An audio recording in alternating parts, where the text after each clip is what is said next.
Mesdames, Mesdemoiselles et Messieurs, bienvenue dans Écho d'Europe sur la RTNC.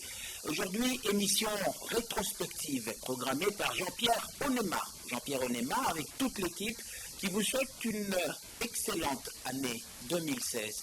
Eh bien, nous parlerons dans cette émission des principales missions effectuées, notamment par le vice-premier ministre, ministre chargé du travail et de la prévoyance sociale, Willy Makiachi, Lambert Mende Omalanga, ministre des médias et porte-parole du gouvernement, a retenu notre particulière attention lors de sa visite en Europe. Alexis Thambwe Mwamba, maître Alexis Thambwe Mwamba, ministre de la Justice et des Droits Humains, il est également garde des Sceaux du gouvernement de la République. Félix Kabange Numbi Mokoloa, ministre de la Santé. Nous vous parlerons aussi du vice-premier ministre Thomas Louaka, en charge de postes et télécommunications et de nouvelles technologies de l'information. Évariste Bochab, Mabouche Babilaï, a été également en visite en Europe et bien sûr couvert par Écho d'Europe. Oda Menakunzalandjoku, président de l'Assemblée nationale et président de l'Assemblée des parlementaires francophones. Nous noterons également pour le courant de l'année qui vient de s'achever, 2015, le nouvel ambassadeur extraordinaire et plénipotentiaire affecté au siège européen des Nations Unies, M. Zénon Mukongo, à Paris cette fois-là. Il y a eu un autre écho.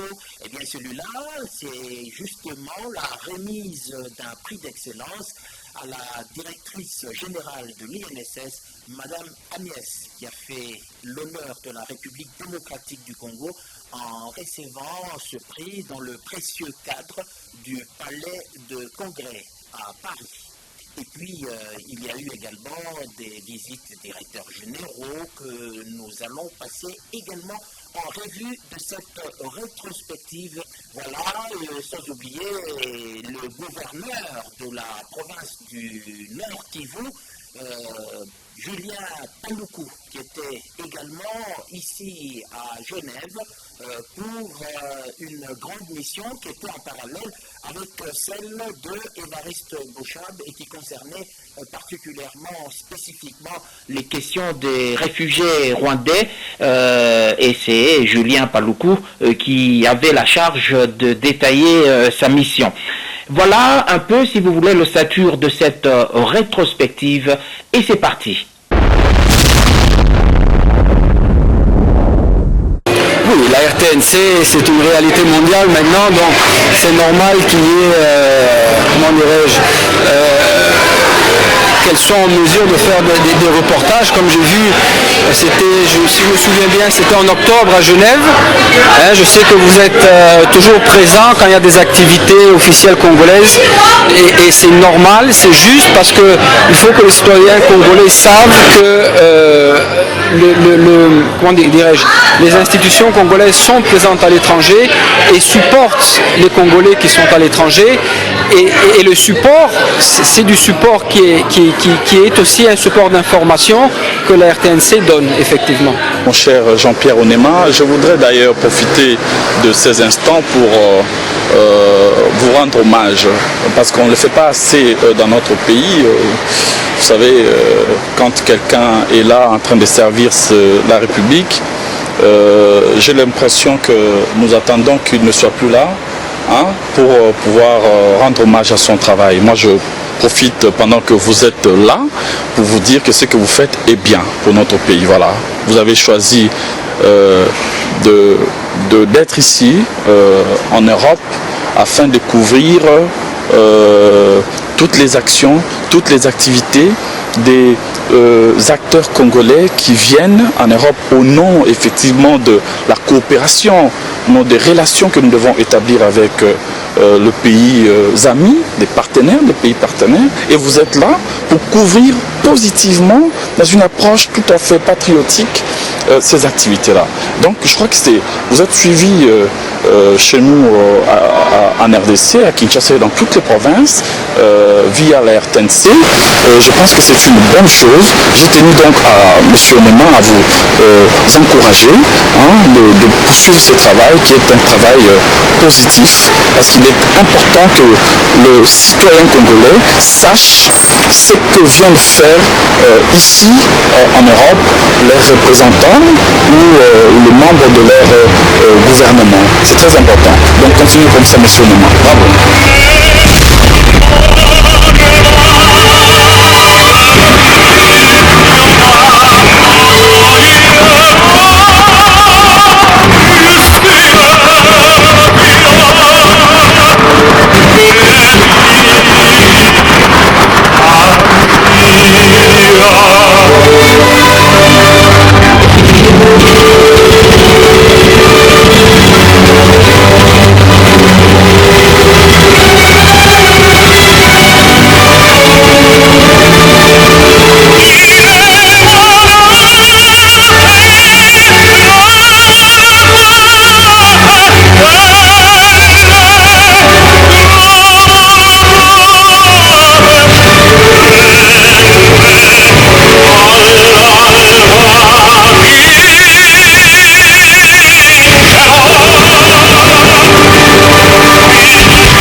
Serge Idriss analyse pour Didi Maïevandoma, Petit Jafar, Sakama,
La première chose à dire, c'est que avec le développement de l'actualité, et particulièrement dans le domaine de la sécurité, que ce soit en Europe ou en Afrique, les menaces du terrorisme ont envahi des espaces virtuels comme Internet ou d'autres. Et nous sommes très intéressés à toutes les réflexions globales qui se mettent en place ces jours-ci autour de cette problématique. Et il y avait en France, dans le Nord, à Lille, une réflexion sur la cybersécurité. J'ai été chargé par le gouvernement de prendre part à cette réflexion en ma qualité de ministre en charge de la communication et des médias, mais surtout en ma qualité de président du comité national de migration de la télévision analogique vers la télévision numérique terrestre. Et donc à ce titre-là, je me devais de prendre contact avec les homologues, les experts sur les voies et moyens de lutter contre la criminalité qui emprunte ces nouvelles technologies dans la communication. Bien sûr, en marge de cela, nous avons eu plusieurs contacts avec nos partenaires, responsables au plus haut niveau des réseaux des médias, publics, privés en France. Nous avons échangé sur le regard qu'ils ont, la façon dont ils rendent compte de l'actualité dans notre pays, qui nous paraît de plus en plus questionnable au fur et à mesure que nous approchons des échéances électorales, parce que tout se passe comme si chacun ici en Europe s'était choisi un candidat à défendre et ne prenait aucune précaution pour respecter les fondamentaux de la déontologie de cette profession noble qui est la vôtre. Nous avons tenu à mettre les points sur les i à cet égard et à rappeler à tous nos partenaires que nous ferions tout comme gouvernement pour que ces principes-là soient respectés. Parce que nous n'acceptions pas que des ingérences puissent se faire sentir à ce niveau-là.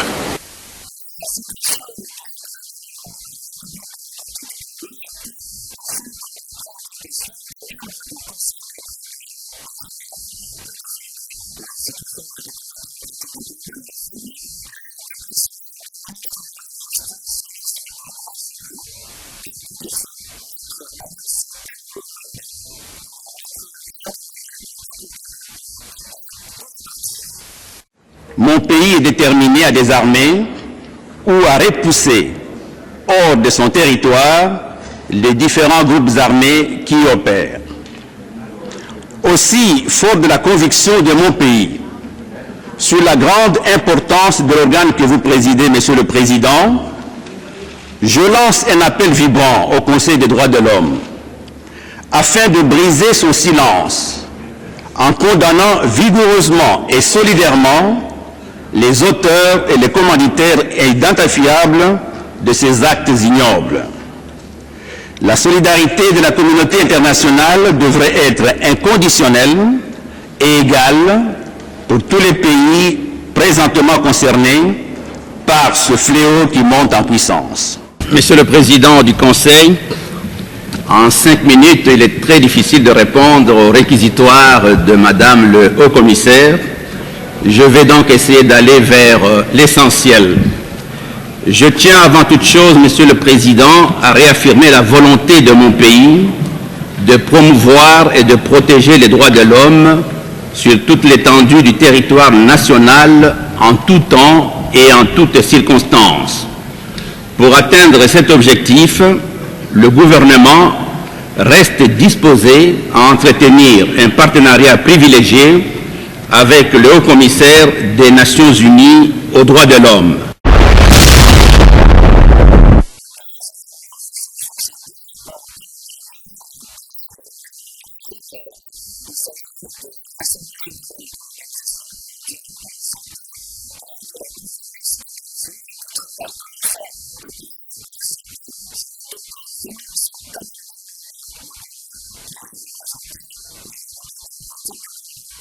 Nous avons également, pendant notre allocution, nous sommes revenus sur les progrès de la RDC en matière de vaccination, les progrès de la RDC en matière de paludisme, de VIH, de tuberculose, de lèpre, de la trypanosomiase humaine africaine. Bref, le système sanitaire de la RDC est résilient et des résultats très palpables sont en train d'être observés, mais nous avons dit que la RDC n'est pas dans l'autosatisfaction.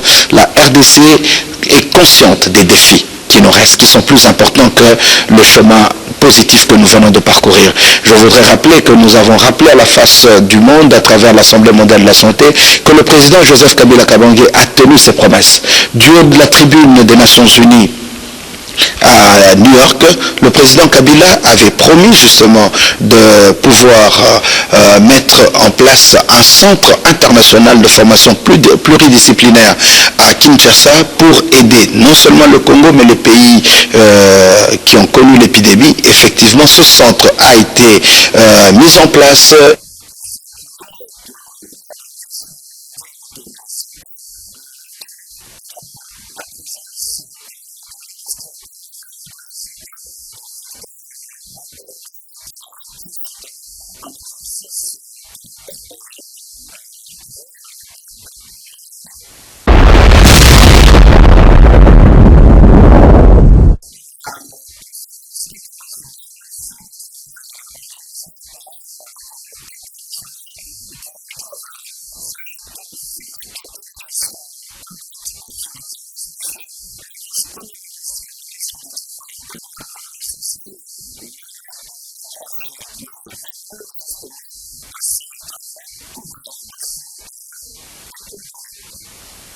Madame le Président, Monsieur le Directeur Général du Bureau international du travail, Mesdames et Messieurs les délégués, tout protocole observé.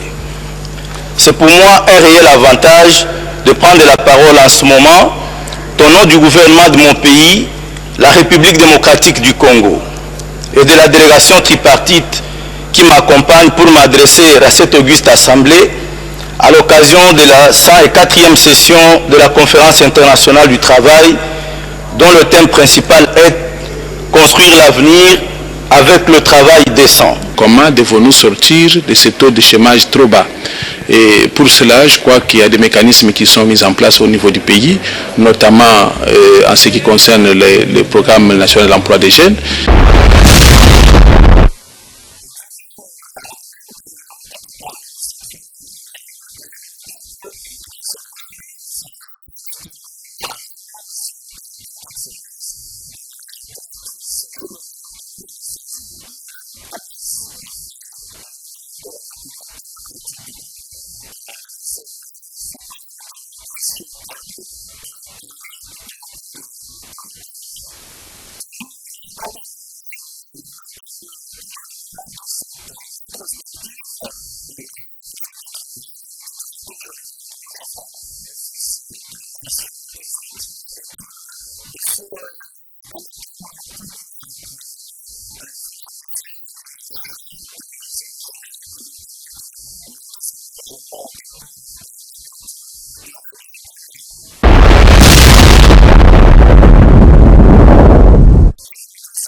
dernier acte de ma présidence, il me revient une dernière et bien agréable charge pour vous remettre, cher président Minakou, en notre nom à tous, la distinction la plus élevée de notre ordre de la Pléiade, ordre de la francophonie et du dialogue des cultures. En ma qualité de chancelier de l'ordre, je vous fais grand croix de la Pléiade, ordre de la francophonie et du dialogue des cultures. Félicitations.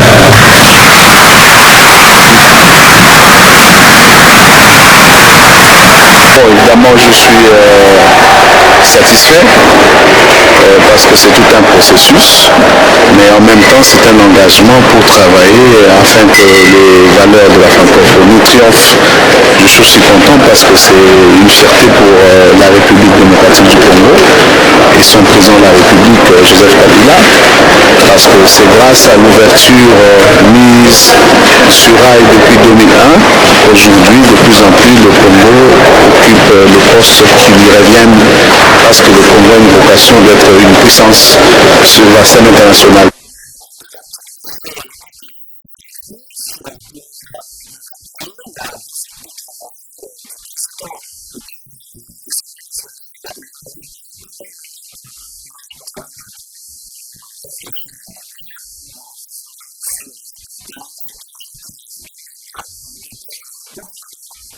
Bon, il est clair qu'après avoir été élu président de l'Assemblée parlementaire de la francophonie, je devais venir échanger avec le secrétaire général parlementaire, le secrétaire général administratif et toute l'équipe qui organise nos travaux au jour le jour au siège de l'APF.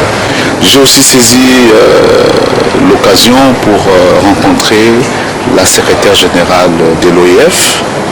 Là aussi, j'ai au nom de l'APF remercié Madame la secrétaire générale pour l'appui incessant à l'APF. Et après Madame la secrétaire générale de l'OIF, j'ai rencontré mes homologues, le président du Sénat, le président de l'Assemblée nationale de France. Et là aussi, il était d'abord question de remercier le Sénat, l'Assemblée nationale, parce que l'appui de la France à l'APF est clair. C'est un appui substantiel.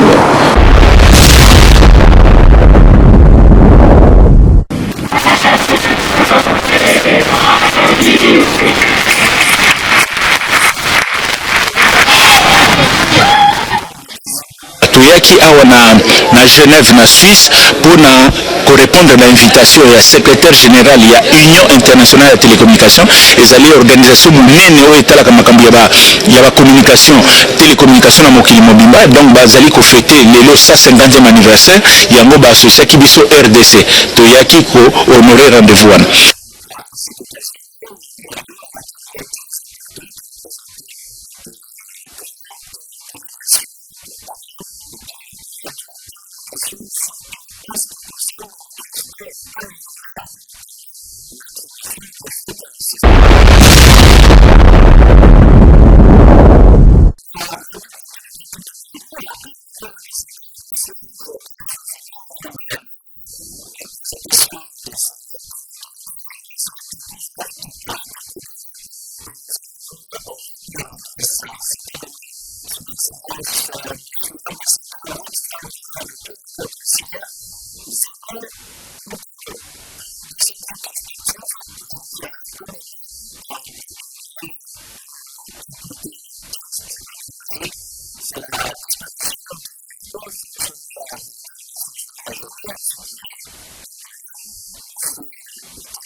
Pour en s'en être à la café, la pizza yanga ino te bali.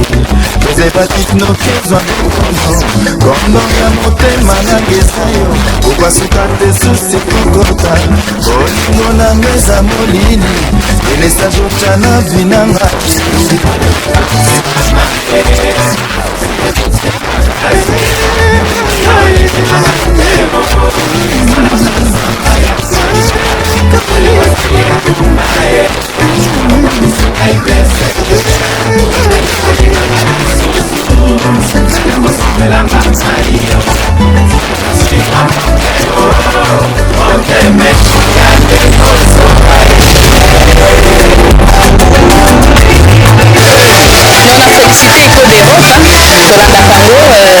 tolanda kango toza bafani na yango masolo elekana na kitoko antoka na koencourage lisusu eco d'Europe ekontinue kosala mosala na yango parce que masolo wana ekomelaka biso epuis mosala ekosalama kitoko antoka félicitation eco d'Europe bocontinue masolo na yo eza kitoko makasi epuis yokende liboso nzambe atambola yo